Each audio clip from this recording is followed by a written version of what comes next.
तो आज की इस गहन चर्चा में हम एक बहुत ही दिलचस्प विषय पर बात करने वाले हैं। मतलब एक ऐसे देश की कल्पना कीजिए हम्म। जहां जो अल्पसंख्यक समुदाय है ना, वो राजधानी पर पूरा नियंत्रण रखता हो, हम्म। और जो बहुसंख्यक समुदाय है वो पूरे देश पर हावी हो। हम्म। और फिर एक गलत कानून पूरे के पूरे राष्ट्र को गृह युद्ध की आग में धकेल दे। बिल्कुल। और ये कोई काल्पनिक कहानी नहीं है। हाँ, तो आज हमारा जो मिशन है ना इस विश्लेषण का, वो बहुत स्पष्ट है।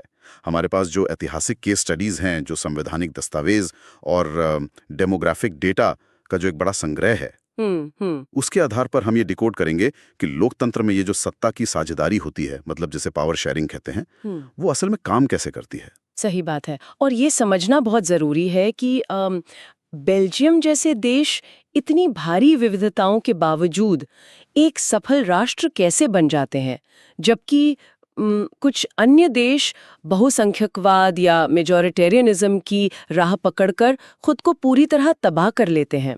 बिल्कुल, मतलब ये सिर्फ कोई राजनीतिक ढांचा नहीं है। नहीं, बिल्कुल नहीं। ये किसी भी लोकतंत्र के जीवित रहने का सबसे बुनियादी सुरक्षा तंत्र है। और इस सुरक्षा तंत्र को समझना आज के समय में सबसे ज्यादा प्रासंगिक है। जब आप इन ऐतिहासिक दस्तावेजों का बारीकी से अध्ययन करते हैं ना, तो स्पष्ट होता है कि सत्ता की साझेदारी कोई ऐसा विषय नहीं है जिसे केवल चुनाव के समय याद किया जाए। सही बात है। ये एक बेहद जटिल और संवेदनशील मनोवैज्ञानिक अनुबंध है जो किसी भी विविध समाज को एक साथ बांध कर रखता है। मतलब जब समाज के हर वर्ग, हर भाषा या धर्म के लोगों को ये महसूस होता है कि शासन व्यवस्था के नियंत्रण कक्ष में उनकी भी आवाज है, हाँ, उनकी भी हिस्सेदारी है। एग्जैक्टली, तभी उस देश की नींव असल में मजबूत होती है। तो इस हिस्सेदारी की गहराई में जाने से पहले ना, मुझे लगता है उस सत्ता और लोकतंत्र के मूल अर्थ को समझना बहुत जरूरी है। बिल्कुल। क्योंकि अगर हम नागरिक शास्त्र या सिविक्स की बात करें, जिसके जनक यूनान के अरस्तु माने जाते हैं, एरिस्टोटल। हाँ, तो लोकतंत्र जो है वो दो ग्रीक शब्दों से बना है। डिमोस मतलब जनता और क्रेशिया मतलब शासन। और अमेरिका के जो 16वें राष्ट्रपति थे, अब्राहम लिंकन, उनकी वो बहुत मशहूर परिभाषा है ना, जनता का, जनता के लिए और जनता के द्वारा चुना गया शासन। बिल्कुल, of the people, for the people, by the people. हाँ, लेकिन मेरा यहाँ पर एक सवाल है, मतलब एक तीखा सवाल कह लीजिए। पूछिए।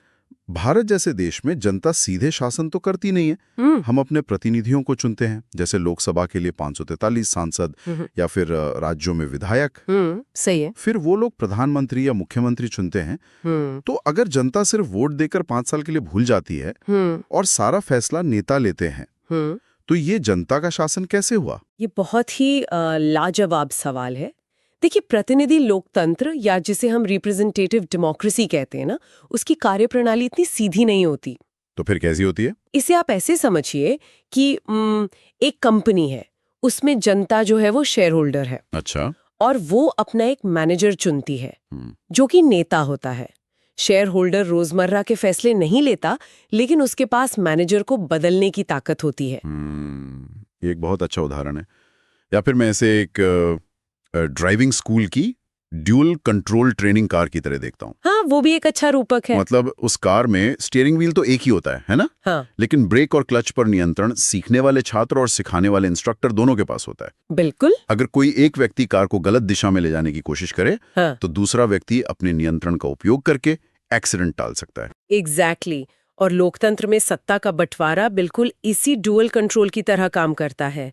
जनता और नेताओं के बीच शक्तियों का एक संतुलन होना चाहिए, ताकि कोई भी एक पक्ष असीमित ताकत का इस्तेमाल करके पूरे सिस्टम को क्रैश न कर दे। सही बात है।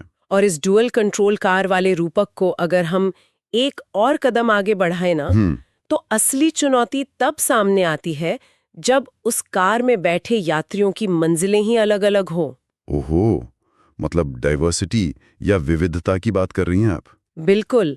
जब हम एक ऐसे देश की बात करते हैं जहां भारी भाषाई, धार्मिक या जातीय विविधता है, तो वहां सिर्फ जनता और नेता के बीच सत्ता बांटना काफी नहीं होता। हाँ, क्योंकि जनता के बीच भी तो बहुत सारे वर्ग हैं। जैसे भारत में ही देख लीजिए, 2400 से अधिक जातियां हैं और कई अलग अलग धर्म हैं। सही कहा आपने। ऐसे में अगर कोई एक समूह सत्ता के स्टीयरिंग व्हील पर पूरी तरह से कब्जा कर ले तो बाकी समूहों में असुरक्षा की भावना पैदा होना स्वाभाविक है। इससे असंतोष का दबाव हिंसक रूप ना ले सके। इसीलिए इसे लोकतंत्र की आत्मा कहा जाता है। ये प्रेशर वाल्व वाली बात ना बहुत ही स्पष्ट तस्वीर पेश करती है। मुझे तो ये बिल्कुल एक स्कूल के ग्रुप प्रोजेक्ट की तरह लगता है। वो कैसे? मतलब अगर मान लीजिए 4 छात्रों को मिलकर कोई साइंस प्रोजेक्ट बनाना है और उनमें से केवल एक छात्र सारा काम करे, सारे निर्णय ले और अंत में टीचर के सामने पूरा क्रेडिट भी खुद ही ले ले, तो बाकी 3 बच्चे तो भड़क जाएंगे। बिल्कुल बगावत कर देंगे वो। उन्हें ये लगेगा कि भाई उस प्रोजेक्ट में हमारा नाम तो जुड़ा है लेकिन हमारा कोई वास्तविक महत्व नहीं है। किसी भी लोकतांत्रिक देश में समुदायों की मानसिकता बिल्कुल इसी तरह काम करती है। अगर किसी समुदाय को लगने लगे कि देश की तरक्की में या डिसीजन मेकिंग में उनका कोई रोल नहीं है, तो वो उस ढांचे से खुद को अलग थलग महसूस करने लगते हैं और यही अलगाववाद आगे चलकर टकराव बन जाता है। एग्जैक्टली। और यहाँ सबसे दिलचस्प बात यह है कि दुनिया के देशों ने इस नियम का पालन कैसे किया। ऐतिहासिक डेटा इस बात की पूरी तरह पुष्टि करता है कि प्रतिनिधित्व के बिना लोकतंत्र केवल एक खोखला शब्द है। जिन देशों ने इस बात को गहराई से समझा, उन्होंने अभूतपूर्व सफलता हासिल की। इसका सबसे उत्कृष्ट उदाहरण हमें यूरोप के एक छोटे से देश बेल्जियम के इतिहास में मिलता है। हाँ, बेल्जियम। दस्तावेजों के अनुसार बेल्जियम का क्षेत्रफल हमारे भारत के हरियाणा राज्य के बराबर है। बिल्कुल। और आबादी भी केवल 1 करोड़ के आसपास है। लेकिन वहां की जो भाषाई जटिलता थी ना, वो किसी भी बड़े साम्राज्य को अस्थिर करने के लिए काफी थी। सच में। मतलब बेल्जियम का जो डेमोग्राफिक डेटा है वो वाकई गणित की किसी अजीब पहेली जैसा लगता है। सही कहा। हमारे आंकड़ों के अनुसार यह देश मुख्य रूप से 2 बड़े इलाकों में बटा हुआ है। एक तरफ है फ्लेमिश इलाका, जहां देश की 59% आबादी रहती है और वो डच भाषा बोलते हैं। हाँ, डच बोलते हैं। और दूसरी तरफ वलोनिया इलाका है, जहां 40% लोग रहते हैं और वो फ्रेंच भाषा का इस्तेमाल करते हैं। और 1% लोग जर्मन भी बोलते हैं। हाँ, वो एक छोटा सा हिस्सा है। तो इस पूरे परिदृश्य को देखने पे ये स्पष्ट होता है कि राष्ट्रीय स्तर पर डच बोलने वाले स्पष्ट बहुमत में हैं और फ्रेंच वाले अल्पसंख्यक हैं। बिल्कुल। लेकिन असली विरोधाभास तब सामने आता है जब हम बेल्जियम की राजधानी ब्रुसेल्स की ओर देखते हैं। हाँ, ब्रुसेल्स का समीकरण तो पूरे देश के समीकरण को पलट देता है। कैसे? देखिए, राजधानी में 80% लोग फ्रेंच बोलते हैं और मात्र 20% लोग डच बोलते हैं। क्या बात कर रहे हैं? मतलब जो डच समुदाय पूरे देश में ताकतवर बहुमत में था, वो राजधानी में अल्पसंख्यक बन गया? एग्जैक्टली। और जो फ्रेंच समुदाय देश भर में अल्पसंख्यक था, उसका राजधानी की सत्ता पर गहरा प्रभाव था। ये तो बहुत खतरनाक विरोधाभास था। बिल्कुल। ऐतिहासिक विश्लेषण बताते हैं कि इस अजीब स्थिति के कारण दोनों समुदायों के बीच आर्थिक और राजनीतिक अधिकारों को लेकर भारी तनाव पैदा होने लगा था। वो तो होना ही था, क्योंकि फ्रेंच भाषी लोग आर्थिक रूप से ज्यादा समृद्ध थे, जिससे बहुसंख्यक डच भाषियों में ये असंतोष पनपने लगा कि भाई हम बहुसंख्यक हैं, फिर भी विकास का फायदा हमें नहीं मिल रहा। मतलब ये तो एक ऐसा बारूद का ढेर था जिस पर बस एक चिंगारी गिरने की देर थी। सही बात है। तो ऐसे में उन्होंने बिना लड़े इस संतुलन को साधा कैसे? क्योंकि ऐसी स्थितियों में तो अक्सर देश टकराव का ही रास्ता चुनते हैं ना। हाँ, कोई भी बहुसंख्यक समूह अपनी संख्या के बल पर दूसरों को दबाने का प्रयास करता है। लेकिन बेल्जियम ने इस विरोधाभास को सुलझाने के लिए जो तंत्र विकसित किया, वो आज राजनीति विज्ञान में एक मास्टर क्लास माना जाता है। ओहो। बेल्जियम के नेताओं ने महसूस कर लिया था कि अगर वो एक दूसरे पर हावी होने की कोशिश करेंगे तो देश का विभाजन तय है। इसलिए 1970 से 1993 के बीच उन्होंने अपने संविधान में 4 बड़े संशोधन किए। 4 बार संविधान बदला? हाँ, और ये केवल कागजी बदलाव नहीं थे। उन संशोधनों की सबसे बड़ी खासियत ये थी कि उन्होंने गणित से ज्यादा मनोविज्ञान पर ध्यान दिया। अच्छा, वो कैसे? सबसे पहला नियम ये बनाया गया कि केंद्र सरकार में डच बोलने वाले और फ्रेंच बोलने वाले मंत्रियों की संख्या बिल्कुल बराबर होगी। 1 मिनट, मतलब देश में 59% डच भाषी थे और 40% फ्रेंच भाषी। लेकिन सत्ता में हिस्सेदारी 50-50% रखी गई। बिल्कुल। और इसके साथ ये नियम भी जोड़ दिया गया कि कोई भी विशेष कानून तब तक पास नहीं हो सकता जब तक दोनों भाषाई समूहों के सांसद अलग अलग उस पर बहुमत से अपनी सहमति ना दें। मतलब कोई भी एक समुदाय अपने दम पर कोई एक तरफा फैसला ले ही नहीं सकता था। एग्जैक्टली। लेकिन यहाँ एक बड़ा सवाल ये उठता है कि जो डच समुदाय पूरे देश में 59% का बहुमत रखता था, उसने केंद्र सरकार में बराबरी कैसे स्वीकार कर ली? मतलब कोई बहुसंख्यक इतनी आसानी से अपने अधिकार क्यों छोड़ेगा? इसका जवाब उसी ब्रुसेल्स के विरोधाभासी समीकरण में छिपा है जिसके बारे में हमने अभी बात की। अच्छा। केंद्र सरकार में डच समुदाय ने फ्रेंच समुदाय को बराबरी का दर्जा इसलिए दिया क्योंकि ब्रुसेल्स में फ्रेंच समुदाय ने डच समुदाय को बराबरी देना स्वीकार कर लिया था। ओह, मतलब ब्रुसेल्स में फ्रेंच भाषी 80% थे, लेकिन वहां की क्षेत्रीय सरकार में उन्होंने 20% डच भाषियों के साथ आधी-आधी सत्ता बांट ली। बिल्कुल।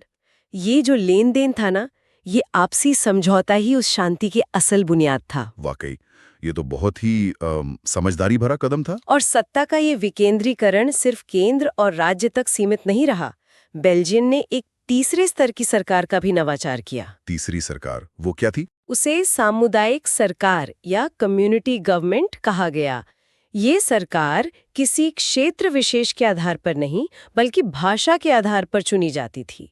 मतलब डच, फ्रेंच और जर्मन बोलने वाले लोग अपनी अपनी सरकार चुनते थे। हाँ, चाहे वो देश के किसी भी हिस्से में रहते हों। और इस सरकार के पास संस्कृति, शिक्षा और भाषा से जुड़े मामलों पर कानून बनाने का पूरा अधिकार था। इसका सीधा मतलब ये हुआ कि केंद्र सरकार किसी भी समुदाय की शिक्षा या संस्कृति में दखलंदाजी नहीं कर सकती थी। बिल्कुल। इस तंत्र ने हर समुदाय को एक स्वायत्तता का एहसास कराया, जिससे भाषाई टकराव की गुंजाइश लगभग खत्म हो गई। तो बेल्जियम के साधु मॉडल ने यह साबित कर दिया है कि जब कोई देश अपनी विविधता को स्वीकार करता है तो उसकी ताकत बन जाती है। सही कहा। लेकिन क्या होता है जब कोई देश इस विविधता को स्वीकार करने से इनकार कर देता है? वो एक बहुत ही भयानक स्थिति होती है। हाँ, क्योंकि क्या होता है जब कोई राष्ट्र अपने संविधान को लचीला बनाने के बजाय अपनी डेमोग्राफिक्स को ही एक हथियार की तरह इस्तेमाल करने लगता है। इस सवाल का जवाब खोजने के लिए हमारी अध्ययन सामग्री हमें भारत के ठीक दक्षिण में स्थित एक देश श्रीलंका के दुखद इतिहास की ओर ले जाती है। श्रीलंका का मामला राजनीति विज्ञान में बहुसंख्यकवाद या मेजॉरिटेरियनिज्म के खतरों का सबसे स्पष्ट उदाहरण है। क्योंकि बेल्जियम ने जहां समझदारी दिखाई, वहीं श्रीलंका ने ऐसी राह चुनी जिसने उस देश को दशकों लंबे खूनी संघर्ष में धकेल दिया। बिल्कुल। अगर हम 1948 में उनकी आजादी के समय का डेटा देखें तो श्रीलंका भी एक बेहद विविध समाज था। हाँ, आबादी लगभग 2 करोड़ थी और जनसांख्यिकी आंकड़ों पर नजर डालें तो लगभग 74% लोग सिंघली समुदाय के थे, जो मुख्य रूप से बौद्ध धर्म को मानते थे। सही। और दूसरी ओर 18% आबादी तमिल समुदाय की थी। इस तमिल आबादी में भी 2 हिस्से थे। हाँ, दस्तावेजों में लिखा है 13% मूल श्रीलंकाई तमिल और 5% भारतीय तमिल। बिल्कुल। जो भारतीय तमिल थे उन्हें ब्रिटिश शासन के दौरान बागानों में काम करने के लिए भारत से ले जाया गया था और इन तमिलों में हिंदू और मुस्लिम दोनों शामिल थे। और इसके अलावा लगभग 7% आबादी ईसाइयों की भी थी। हाँ, जिसमें सिंगली और तमिल दोनों थे। तो आजादी के बाद श्रीलंका के सामने भी तो बेल्जियम जैसी ही चुनौती थी ना, कि इस विविधता को एक साथ कैसे साधा जाए। लेकिन श्रीलंका की सरकार ने सत्ता बांटने के बजाय बहुसंख्यक सिंघली समुदाय के वर्चस्व को स्थापित करने की नीति अपनाई। और यही उनकी सबसे बड़ी गलती थी। 1956 का जो वर्ष था ना, वो इस पूरे संघर्ष का एक टर्निंग पॉइंट साबित हुआ। 1956? तब क्या हुआ था? ऐतिहासिक रिकॉर्ड बताते हैं कि 56 में श्रीलंका सरकार ने एक ऐसा कानून पारित किया जिसने रातों रात तमिल भाषा को किनारे कर दिया और सिंहली को देश की एकमात्र राजभाषा घोषित कर दिया। सिर्फ एक कानून से? हाँ, और ये केवल भाषा का बदलाव नहीं था, ये पूरी राज्य व्यवस्था को एक समुदाय के पक्ष में मोड़ने की शुरुआत थी। इस कानून के आर्थिक और मनोवैज्ञानिक प्रभावों का विश्लेषण करना बेहद आवश्यक है। बिल्कुल, क्योंकि जब सिंघली एकमात्र राजभाषा बन गई जी, तो इसका सीधा असर रोजगार और शिक्षा पे पड़ा होगा। एग्जैक्टली। यूनिवर्सिटी में एडमिशन से लेकर सरकारी नौकरियों तक हर जगह सिंघली बोलने वालों को प्राथमिकता दी जाने लगी। जो तमिल नागरिक कल तक व्यवस्था का हिस्सा थे, वो अचानक अयोग्य ठहरा दिए गए। बाप रे। और तो और श्रीलंका के नए संविधान में ये स्पष्ट रूप से लिख दिया गया कि राज्य बौद्ध धर्म को विशेष संरक्षण और बढ़ावा देगा। मतलब एक तमिल नागरिक के दृष्टिकोण से देखा जाए तो ये ऐसा था मानो राज्य ने खुलेआम घोषणा कर दी हो कि तुम्हारी भाषा, तुम्हारी संस्कृति और तुम्हारे धर्म की इस देश में कोई अहमियत नहीं है। बिल्कुल, ये एक बहुत ही क्रूर प्रणालीगत बहिष्कार या सिस्टेमिक एक्सक्लूजन था। लेकिन एक्सपर्ट साहब, यहाँ एक बहुत ही तार्किक सवाल खड़ा होता है जिस पर अक्सर लोग बहस भी करते हैं। पूछिए। अगर लोकतंत्र का मूल सिद्धांत ही बहुमत का शासन है, मतलब मेजॉरिटी रूल्स, तो श्रीलंका में 74% सिंघली लोग अपनी मर्जी के कानून बना रहे थे। तकनीकी रूप से तो ये एक स्पष्ट बहुमत है। हाँ है। तो एक लोकतांत्रिक देश में चुनाव जीतने वाली पार्टी वही करेगी जो बहुसंख्यक जनता चाहेगी। तो फिर श्रीलंका के इस कदम को अलोकतांत्रिक या गलत कैसे कहा जा सकता है? ये एक बहुत ही विचारणीय बिंदु है और यहीं पर बहुमत का शासन और बहुसंख्यकवाद की तानाशाही के बीच की एक बहुत ही बारीक रेखा को समझना पड़ता है। अच्छा, इसमें क्या अंतर है? देखिए, लोकतंत्र का अर्थ ये बिल्कुल है कि सरकार बहुमत से चुनी जाएगी, लेकिन इसका अर्थ ये कतई नहीं है कि वो बहुमत राज्य की मशीनरी का इस्तेमाल करके अल्पसंख्यकों के बुनियादी अधिकारों को कुचल दे। सही बात है। एक सफल लोकतंत्र का नियम ये है कि बहुमत शासन तो करेगा, लेकिन वो अल्पसंख्यकों के अधिकारों और उनकी गरिमा की रक्षा भी करेगा। जब सरकार अल्पसंख्यकों को दोयम दर्जे का नागरिक बना देती है, तो वो असल में लोकतंत्र नहीं रहता। वो तो फिर बहुसंख्यक तानाशाही में बदल जाता है। बिल्कुल, टिरनी ऑफ द मेजॉरिटी। और श्रीलंका में यही हुआ था। और जब इस तरह की तानाशाही जन्म लेती है ना, जब किसी समुदाय को न्याय मिलने के सारे शांतिपूर्ण रास्ते बंद कर दिए जाते हैं, तो उसका अंतिम परिणाम हमेशा विनाशकारी ही होता है। दस्तावेजों से पता चलता है कि श्रीलंका के तमिल समुदाय ने शुरुआत में बहुत शांतिपूर्ण तरीके से अपनी मांगे रखी थी। बिल्कुल, उन्होंने राजनीतिक पार्टियां बनाई, क्षेत्रीय स्वायत्तता मांगी। हाँ, लेकिन जब दशकों तक उनकी हर मांग को क्रूरता से कुचला गया, तो उस बहिष्कार ने उग्रवाद को जन्म दिया। युवा तमिलों ने महसूस किया कि जब सिस्टम ही उनके खिलाफ हथियार बन चुका है, तो उन्हें भी हथियार उठाने होंगे। और इसी असंतोष से लिट्टे, मतलब liberation tigers of Tamil Eelam जैसे उग्रवादी संगठन का उदय हुआ। सही कहा। और फिर उन्होंने एक स्वतंत्र तमिल राज्य की मांग शुरू कर दी। ये घटनाक्रम स्पष्ट करता है कि कैसे सत्ता की साझेदारी से इनकार करने पर एक पूरा देश गृह युद्ध के दलदल में धंस जाता है। वो गृह युद्ध तो दशकों तक चला था। हाँ, इस संघर्ष ने न केवल हजारों लाखों बेगुनाह लोगों की जान ली, बल्कि श्रीलंका के पूरे सामाजिक और आर्थिक ताने बाने को तहस नहस कर दिया। जो देश आज़ादी के बाद दक्षिण एशिया के सबसे होनहार देशों में था, वो दशकों पीछे चला गया। बिल्कुल। तो इस त्रासदी का सबसे बड़ा सबक यही है कि सत्ता पर एकाधिकार जताने की कोशिश अंततः उस सत्ता और उस देश दोनों को नष्ट कर देती है। एकदम सही निष्कर्ष है ये। अब श्रीलंका के इस भयानक परिणाम को समझने के बाद ना, हमारे स्रोतों में एक और बहुत ही महत्वपूर्ण तुलना देखने को मिलती है, उत्तरी आयरलैंड की। हाँ, उत्तरी आयरलैंड का संघर्ष वहां की जनसंख्या की भी श्रीलंका जैसी ही तनावपूर्ण थी, लेकिन समस्या को सुलझाने का तरीका बहुत अलग रहा। बिल्कुल, वहां समाज मुख्य रूप से ईसाई धर्म के दो अलग अलग संप्रदायों में बटा हुआ था। लगभग 53% प्रोटेस्टेंट और 44% कैथोलिक। और वहां भी लंबे समय तक बहुसंख्यक प्रोटेस्टेंट समुदाय का ही राजनीतिक और आर्थिक संसाधनों पर कब्जा रहा, और कैथोलिक समुदाय को भारी भेदभाव का सामना करना पड़ा। उत्तरी आयरलैंड में इस भेदभाव के कारण जो हिंसक संघर्ष शुरू हुआ, उसे इतिहास में द ट्रबल्स के नाम से जाना जाता है। हाँ, कैथोलिक समुदाय की मांग थी कि उत्तरी आयरलैंड को रिपब्लिक ऑफ आयरलैंड के साथ मिला दिया जाए, जबकि प्रोटेस्टेंट समुदाय यूनाइटेड किंगडम के साथ रहना चाहता था। ये संघर्ष भी दशकों तक चला और इसमें हजारों जानें गई। लेकिन श्रीलंका और उत्तरी आयरलैंड के बीच का सबसे बड़ा अंतर ये रहा कि ब्रिटिश सरकार ने अंततः ये स्वीकार कर लिया कि बहुसंख्यकवाद से इस समस्या का कोई समाधान नहीं निकलने वाला। एग्जैक्टली। 1968 से शुरू हुए नागरिक अधिकार आंदोलनों और लंबी वार्ताओं के बाद 1998 में ऐतिहासिक गुड फ्राइडे अग्रीमेंट पर हस्ताक्षर किए गए। और इस समझौते ने उत्तरी आयरलैंड के शासन की पूरी दिशा ही बदल दी।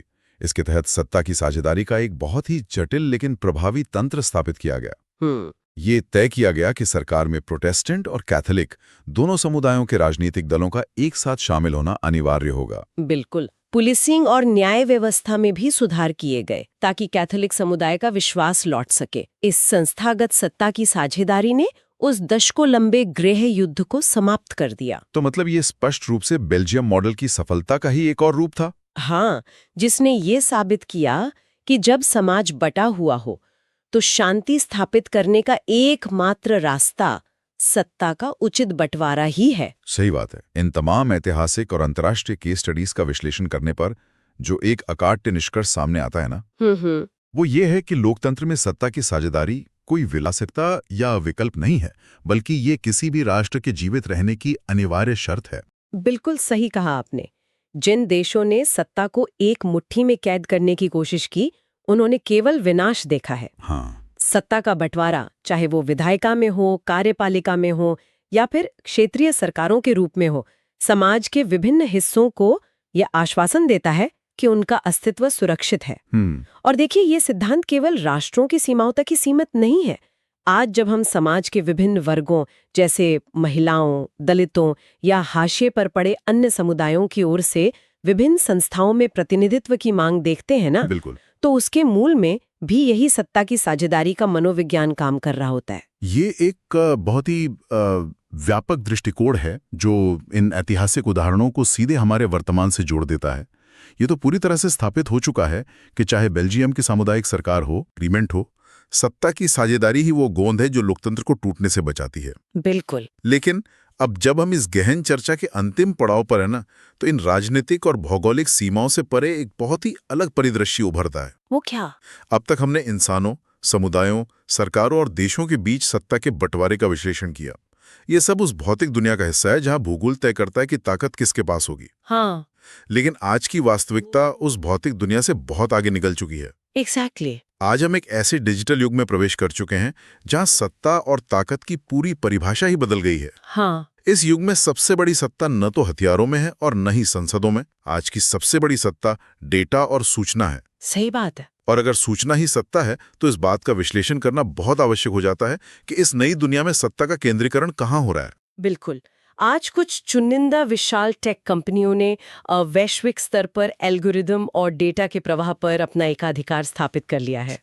यह एक नए प्रकार का बहुसंख्यकवाद या एकाधिकार है जो किसी देश की सीमा को नहीं मानता। तो इस डिजिटल एकाधिकार के परिदृश्य में एक बहुत ही गंभीर और विचारोत्तेजक प्रश्न जन्म लेता है। क्या प्रश्न है? क्या भविष्य में सत्ता की साझेदारी की लड़ाई देशों की सीमाओं या संसदों में नहीं, बल्कि सर्वरों और एल्गोरिदम के भीतर लड़ी जाएगी? ये बहुत ही गहरा सवाल है। मतलब जिस तरह बेल्जियम ने भाषाई समुदायों के बीच सत्ता बांटी थी, क्या आने वाले समय में हमें एक ऐसे नए डिजिटल बेल्जियम मॉडल की आवश्यकता होगी जो इन विशाल टेक कंपनियों और आम नागरिकों के बीच डेटा के अधिकारों की साझेदारी करवा सके? बिल्कुल। क्या भविष्य के लोकतंत्र इस बात से तय होंगे कि हमारा डिजिटल जीवन किसी एक कंपनी के एकाधिकार में है या उसमें हमारी भी कोई हिस्सेदारी है? एग्जैक्टली। ये एक ऐसा जटिल प्रश्न है जिसका उत्तर आने वाले समय में दुनिया के हर लोकतांत्रिक समाज को खोजना ही होगा। सही कहा। और इसी गहरे विचार के साथ हम आज के इस विस्तृत विश्लेषण को यहीं विराम देते हैं। सत्ता का ये नया स्वरूप कैसे बदलेगा, ये तो भविष्य ही तय करेगा। बिल्कुल।